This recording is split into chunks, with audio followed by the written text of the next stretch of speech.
Another bright sunny morning and the start of day 3 of the 1984 Sanyo New Zealand Rally. So far the weather has been perfect and the competition has matched it. An early morning frost coats the rally cars as they line up in Parc Ferme alongside Lake Rotorua. 12 more stages lie ahead today, totalling 322 kilometres.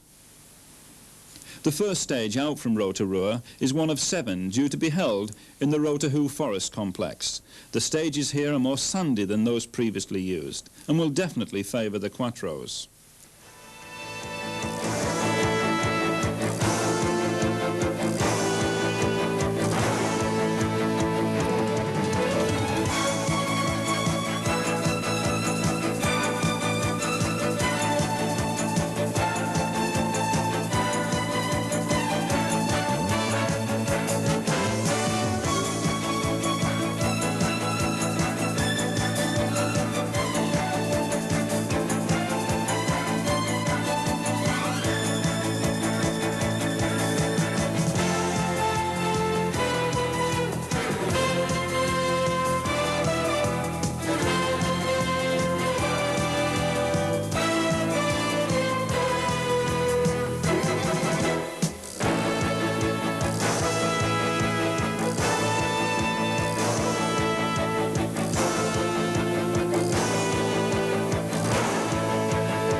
Stage 25 is narrow and twisty, with an air almost of a tropical jungle, as crews thread their way through the dense vegetation. The Quattros again set first and second fastest times, with Elaine in third place. Team Toyota Europe boss Ove Anderson joins the crowd to see his crews in action, and only 2 seconds separate them, Kankkunen being the fastest. The 2 Nissan 240 RSs are still there, although not making an impression on either of the 2 Toyotas. The 2 RS 1800s of Alport and Stewart are also still battling it out, with Alport drawing ahead, beating Stewart on this stage by 14 seconds. The real drama lies ahead, however, on stage 27. Mikkola, pushing Blomqvist hard, had closed the gap to 1 second. Then Blomqvist fought back to take 5 seconds back off him. On stage 27 it all came to naught when Mikkola clipped the inside of a bend and had a slow roll, putting the Quattro onto its roof. Fortunately, the Audi support helicopter is hovering overhead and willing hands soon have it back onto its wheels again. The problems don't end there. A small fire starts after oil has been sprayed onto the turbo. The resultant time loss drops Hannu 1 place to lie 8 minutes behind Elaine. Timo Salonen also has cause to remember stage 27. He rolls twice but comes to rest on his wheels and remarkably, despite the revised bodyline, sets second fastest time. The most serious casualty was Juha Kankkunen. Concentrating perhaps too hard on catching Stewart's escort than listening to Fred Gallagher's notes, he bounces 3 or 4 times off the banks before rolling slowly 30 feet down a ravine. He was fortunate the trees held him, as it was a further 80 feet to the river in the bottom. Help was soon on hand, and whilst a recovery Land Rover took the strain to prevent the rally car from sliding further down the slope, a more substantial breakdown truck was brought up to retrieve the car. Much pushing and heaving soon had it back on its wheels, and back onto the track. Remarkably, there was relatively little damage, and once some fresh Duckham's oil was poured into the engine, it fired up and the crew were to drive it back to the Rotorua rest halt. There only remains a further 5 stages south of Rotorua before the overnight halt and the final day of the rally. For the remaining Toyota of Valdegard, a niggling electrical problem had to be rectified. Every time the spotlights are flicked on, all the lights go out. As the Toyota mechanics swarm over the car, they soon have things sorted. Perhaps a question of many hands make light work. Bjorn had earlier lost over 10 minutes on the infamous stage 27, replacing a fuel injection pipe. and he was now behind Salonen.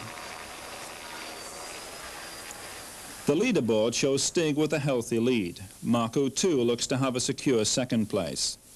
There is little hope that Valdegaard will catch Salonen, nor indeed, barring problems, that any of the other placings will alter. Possum Bourne has now moved into 8th spot with the Group A Subaru, and Blair Robson makes his first appearance in the top 10. The final day, and competitors have to tackle the only Ford on the rally on stage 39. Blomqvist takes no chances as he eases through the water splash, much to the disappointment of the spectators, who include the local school, given the day off just to watch the rally. Fortunately, the other crews aren't so timid.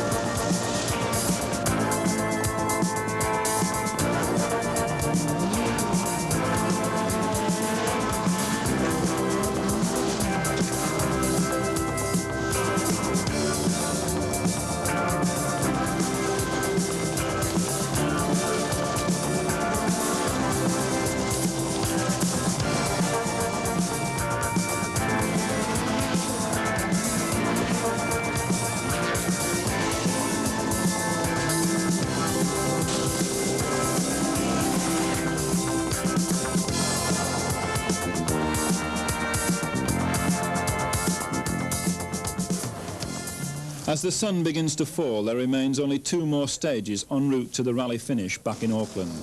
Blomqvist, still at the head of the field, is content to let Alain and Mikkola fight for the fastest stage times, knowing he's sufficiently in the lead and only mechanical problems can rob him of victory. Salonen too knows the gap to Valdegaard is too much to worry about being overtaken, and indeed most crews are content to motor at 8/10 towards the finish. Cook has managed to consolidate his #1 Kiwi place and is naturally reluctant to risk losing it. The finish ramp at the Travelodge Hotel Auckland at the end of 4 days and nearly 1,100 kilometres of stages.